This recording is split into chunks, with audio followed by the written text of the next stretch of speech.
علماء نے عجیب بات لکھی کہ پیٹ بھر کر کھانے کی جس کو عادت ہو اس کی نصیحت کا دوسروں پہ اثر نہیں ہوتا، اور خود اس کے اوپر دوسرے بندے کی نصیحت کا اثر نہیں ہوتا۔ فتاوی ہندیہ میں یہ بات لکھی۔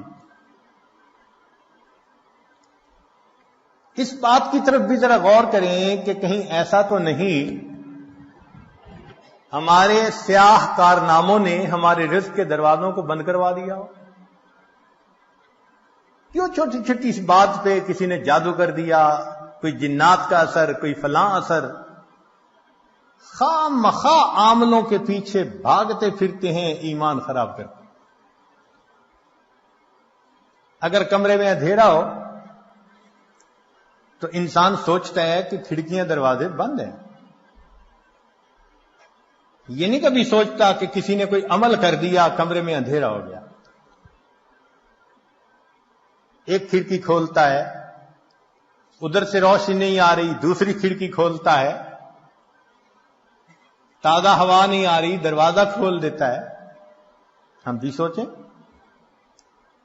کہ ہمارے اوپر اگر یہ معاملہ ہے تو ان دروازوں کو کس چیز نے بند کیا، اور اب ان دروازوں کو ہم کیسے کھول سکتے ہیں؟ نکتے کی بات، تدبیر پیالہ ہے اور اللہ ہی دینے والا ہے۔ تدبیر پیالہ ہے اور اللہ ہی دینے والا ہے۔ تو جب پروردگار دینے والا ہے تو پرواہ کس بات کی؟ اس لیے اللہ رب العزت نے مال کو خیر کہا، انہ لحب الخیر لشدید۔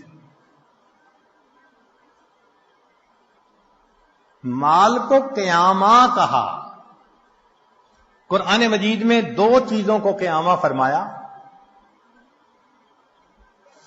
ایک بیت اللہ کو، جعل اللہ الکعبۃ البیت الحرام قیاما للناس، اس لیے کہ بیت اللہ انسان کی روحانی زندگی کے قیام کا سبب، اور مال کو قیامہ کہا، وَلَا تُؤْتُوا السُّفَهَاءَ أَمْوَالَكُمُ الَّتِي جَعَلَ اللَّهُ لَكُمْ قِيَامًا، یہ انسان کی جسمانی زندگی کے قیام کا سبب۔ اور آج کے دور میں مال انسان کے ایمان کے لیے ڈھال ہے۔ آج کے دور میں مال انسان کے ایمان کے لیے ڈھال ہے، ورنہ جس کے پاس مال نہیں وہ تو لوگوں کی جیب کا رومال ہے۔ جیب کا رومال ناک صاف کی پھینک دیا۔ غریب آدمی کا آج یہی ہے، لوگ مطلب نکالتے ہیں ایک طرف، حیثیت ہی نہیں معاشرے میں۔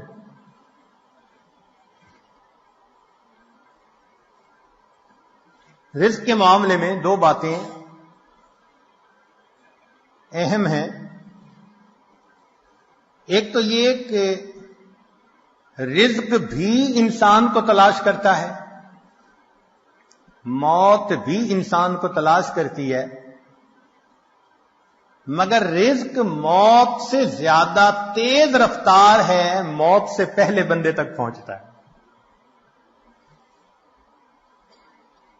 اور دوسری اہم بات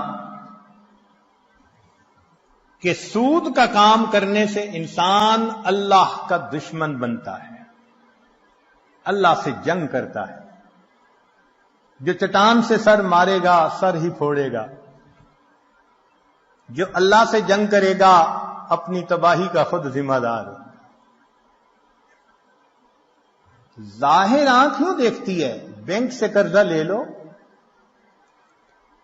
بزنس اچھا چلے گا۔ ان بینک کے قرضوں کے پیچھے ہم نے ہزاروں کو بینک رپٹ ہوتے ہوئے دیکھا ہے۔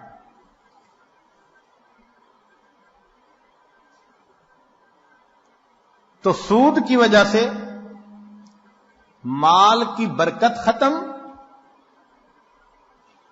اور زکوٰۃ کے ادا کرنے سے مال کی برکت شروع.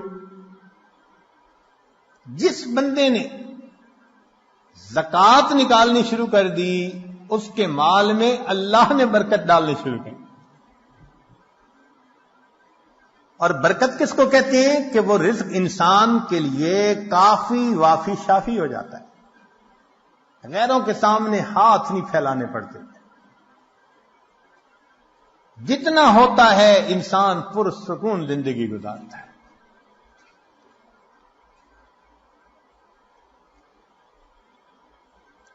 آج کے دور کا سب سے بڑا فتنہ یہی، یا لیت لنا مثل ما اوتی قارون، اے کاش ہمیں بھی وہ ملتا جو قارون کو ملا تھا.